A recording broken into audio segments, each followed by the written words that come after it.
Welcome back to my channel. I'm Hannah Blackwell, and today I'm going to be bringing you the rest of my delusional 2025 TBR. I say delusional because most people do 25 books to read in 2025. I have already done part one of my 25 books to read in 2025, and there was already 25 books on that list. But I have more. Yes, I do. I have more. Why? I'm a little bit delusional. I clearly only have one foot set in reality. You know what? We're just gonna go with it. We're gonna ride with it. We're gonna have a good time. We're gonna do this because I have more books that I really want to get to in 2025. So let's talk about them. Paladin's Grace by T. Kingfisher. I keep talking about this book, about this series, about wanting to pick this up. Have I picked this up? No, but I need to. This is set in the same world as Sword Heart, which was one of my favorite books of 2023. I loved Sword Heart. That was a cozy romantasy by T. Kingfisher. And like I said, this is set in the same world. I think it has a lot of the same vibes. It's just a whole series instead of a standalone, and I want to start it. I own it. I really want to get to it. I don't know anything about it other than it's another cozy kind of romantasy fantasy. I should love this one. Let's get to it. The next book I want to get to is another cozy, and this actually is an upcoming release, but I really wanted to mention it again because I'm so excited for it, and that is The Baby Dragon Cafe. This is by A.T. Qureshi, and it is about a woman who opens up a cafe for baby dragons and their human companions. It sounds adorable. She falls in love with a gardener, and she has issues keeping up with the cafe because the baby dragons keep lighting the furniture on fire, causing all kinds of nuisances, and it's costing her a lot of money to keep this cafe going, but it's her dream, so she really wants to try. Like I said, in the process, she falls in love with a gardener. I don't know if he's the gardener for the cafe or the town, or has a garden place nearby. I don't know, but he's a gardener, and I love gardeners, and I'm a gardener, and I'm really excited for this. Baby dragons and gardens and a cafe and like romance. What else could you ask for? Okay, while we're on the cozy fantasy, cozy romantasy spectrum, let's talk about the elephant in the room, The Spell Shop. This is by Sarah Beth Durst. This was one of my most anticipated books for this year. I was so excited for it, and I even started it, and I was enjoying it. I was loving it. I was not paying attention to how much time was left on my library hold, and it got taken away from me because it was an ebook, so they just wish it was gone. I wasn't super far in, maybe 20% or so. I was really enjoying it. Yeah, I lost my library hold and I need to pick the book back up. So I have to either get it back from the library or pick myself up a copy. I don't know, but this is happening in 2025. Like, I need to finish this book. I'm so excited about the next book in this world that's coming out.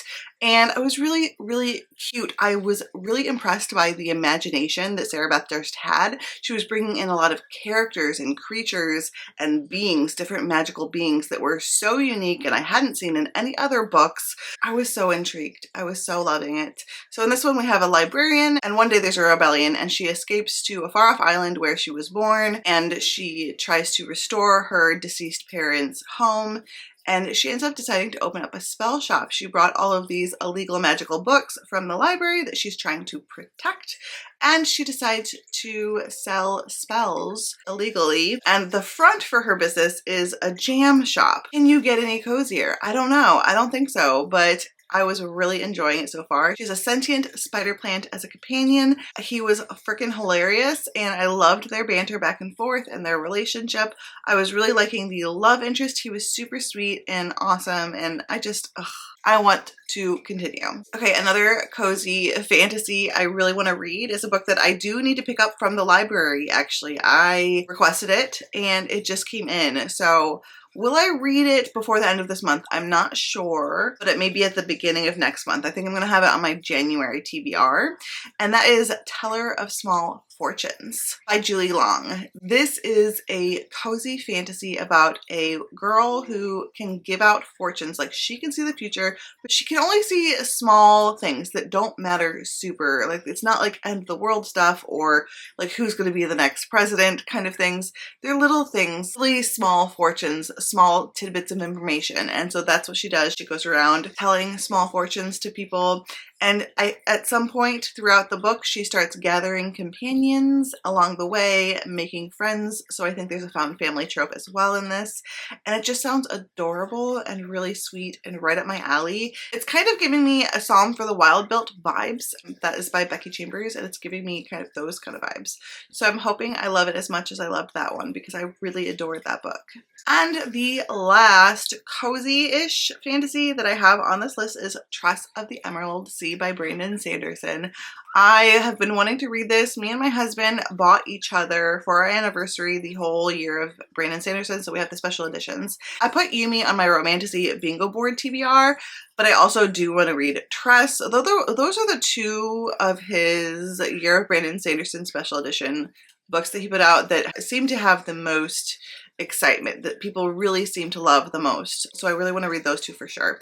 They also seem kind of more of my speed, more of the kinds of books that I like, kind of cozier, more romance, and so I really want to read Trust.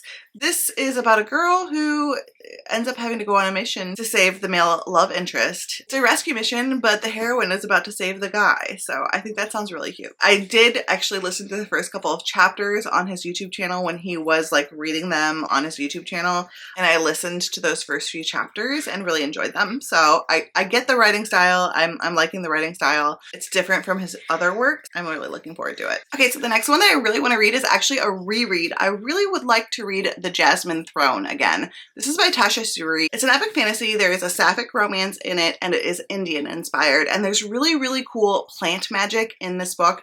I really enjoyed the first book. It is slow moving. It's more character driven, but I really enjoyed it. I really loved it.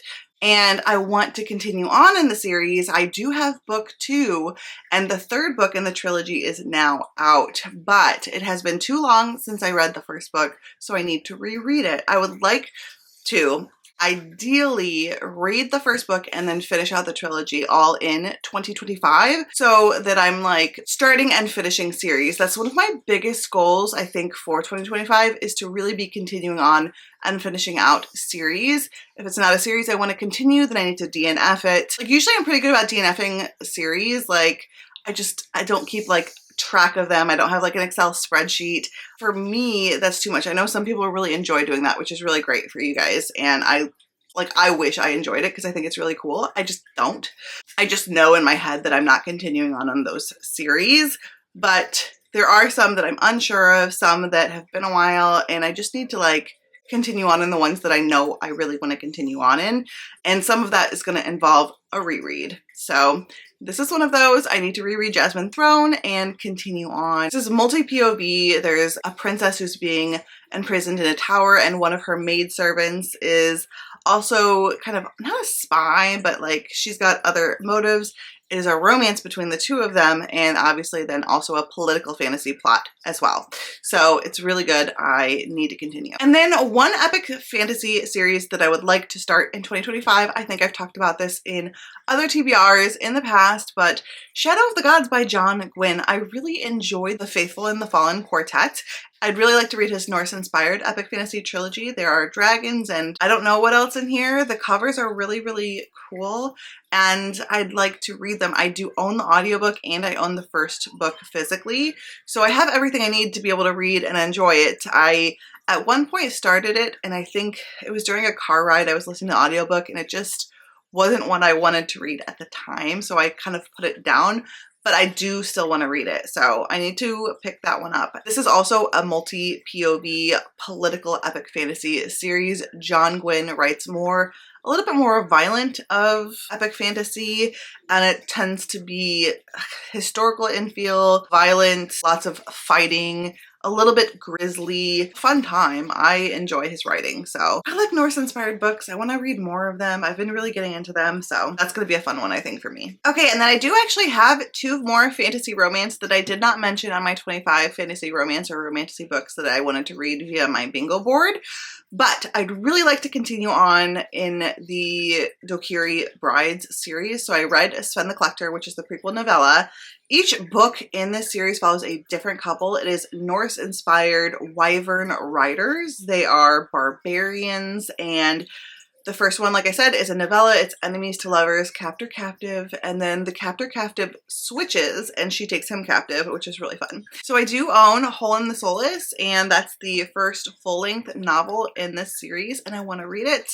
This is not a spicy series. It's low to no spice. So know that going in if you're interested. It is adult. It's not YA. It's not like spice forward. But I really liked the writing style in the first novella, so I'd like to see what happens in this one. This might be about the first couple's son. I could totally be wrong. But him when he grows up and him finding his bride. They're supposed to like go on a ride on their wyvern and somehow find their bride. Like it's like a special ride that they take, I think is what it was. I can't quite remember. It's been a minute, but luckily because each book follows a different couple, I don't think that I need to like reread that first novella in order to pick this one up. I think it's just gonna be a good time and romantic and Norse inspired with wyverns. And then I'd really like to start and then finish, if I do like this first book, One Dark Window by Rachel Gillig. This is a gothic fantasy romance that is a duology. This is the first book in the duology, and it's about a girl who gets some kind of disease that causes her to have this like monster inside her head, and no one's supposed to know, and I think she meets like a highwayman one day, and somehow the two end up getting together to go on a mission of some sort. I don't know. I'm totally getting that synopsis wrong. All I know is it's supposed to be very atmospheric. There's a monster. It is a romance and it's gothic. So that's all I know. Fantasy romance, most people I've heard of really enjoy this one, and so I think I will too. Obviously, that's why I own it, because I want to read it. It's definitely on my list. Okay, so that was 9 more books to add to my 25 books. So I guess it's 34 books to read in 2025. I guess that's what we're doing here, guys. 34 books to read in 2025. I hope you guys like this video. I hope you guys like seeing all the rest of the books that I want to read in 2025. Obviously, there's more. I'm going to be doing a series I want to continue on in 2025. There are a few that are on that list that I did not mention here as well. So I have a lot of plans, guys. I have a lot of stuff I want to do. I have a lot of books I want to read. I'm really excited for 2025. I think it's going to be a really fun year. I am just pumped to read everything that I want to read. Like, I'm finally out of this awful slump that I had on and off for months and months. It just kind of like was a huge damper on my 2024 year, and now I'm kind of like raring. I'm ripping. I'm ready to go. I'm excited. So I had to put more than 25 books because there's more than 25. There's more than 34 books. Like, there's so many books that I want to read in 2025.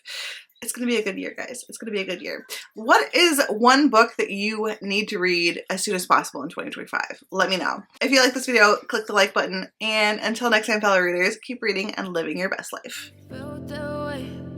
Guess you're trying to stay strong and fake a smile until I